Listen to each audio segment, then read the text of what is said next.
Welcome to my channel Afroza kitchen. আজকে আমি তোমাদের সঙ্গে শেয়ার করব ধাবা স্টাইল বেগুন ভর্তা রেসিপি। তো তোমরা ভিডিওটা প্রথম থেকে শেষ পর্যন্ত দেখতে থাকো। তোমরা যদি আমার চ্যানেলে নতুন হয়ে থাকো তাহলে চ্যানেলটা সাবস্ক্রাইব করে পাশে থেকো। বেগুন ভর্তা বানানোর জন্য আমি গ্যাসটা জ্বালিয়ে গ্যাসের উপর জ্বালিয়ে দিয়ে দিয়েছি। এখানে আমি দিয়ে দিচ্ছি একটা বেগুন। তো বেগুনের গায়ে আমি ভালো করে তেলটা লাগিয়ে নিয়েছি। এবার আমি বেগুনটাকে ভালো করে পুড়িয়ে নেব। তো দেখো বেগুনটা ভালোভাবে পোড়ানো হয়ে গেছে। এবার আমি গ্যাসটা অফ করে বেগুনটাকে ঠান্ডা করে বেগুনের খোসাটা ছাড়িয়ে নিচ্ছি। তো এবার আমি ভর্তা বানানোর জন্য গ্যাসের উপর কড়াই বসিয়ে দিয়েছি। আর কড়াইতে দিয়ে দিচ্ছি সর্ষের তেল। তোমরা চাইলে সাদা তেলেও বানাতে পারো। তো তেলটা ভালোভাবে গরম করে নিতে হবে, যেহেতু সর্ষের তেল।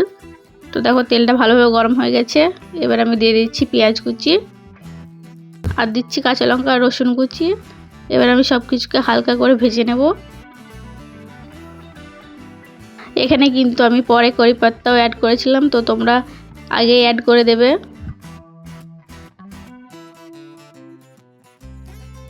তো দেখো হালকাভাবে ভাজা হয়ে গেছে। এবার আমি এখানে দিয়ে দিচ্ছি টমেটো কুচি আর দিচ্ছি পরিমাণ মতো লবণ, এক চুটকি হলুদ গুঁড়ো।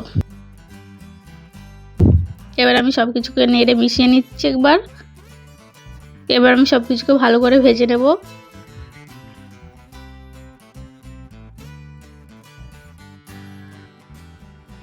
তো দেখো সব কিছু ভালোভাবে ভাজা হয়ে গেছে।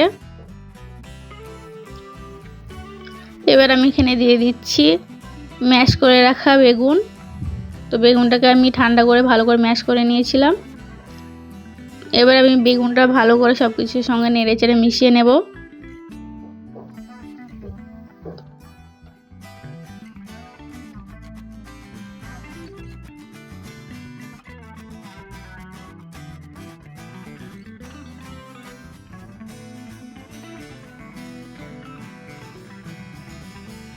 এবার আমি এখানে দিয়ে দিচ্ছি ধনেপাতা কুচি। তো ধনেপাতা কুচি দেওয়ার পরে আবারও সব কিছু ভালো করে মিশিয়ে নেব।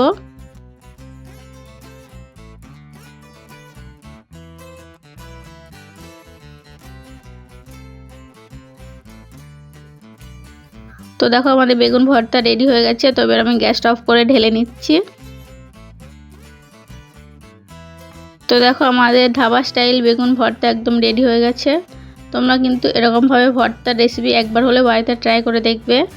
আর আজকের ভিডিওটা যদি ভালো লেগে থাকে তাহলে লাইক কমেন্ট শেয়ার করতে কিন্তু ভুলবে না।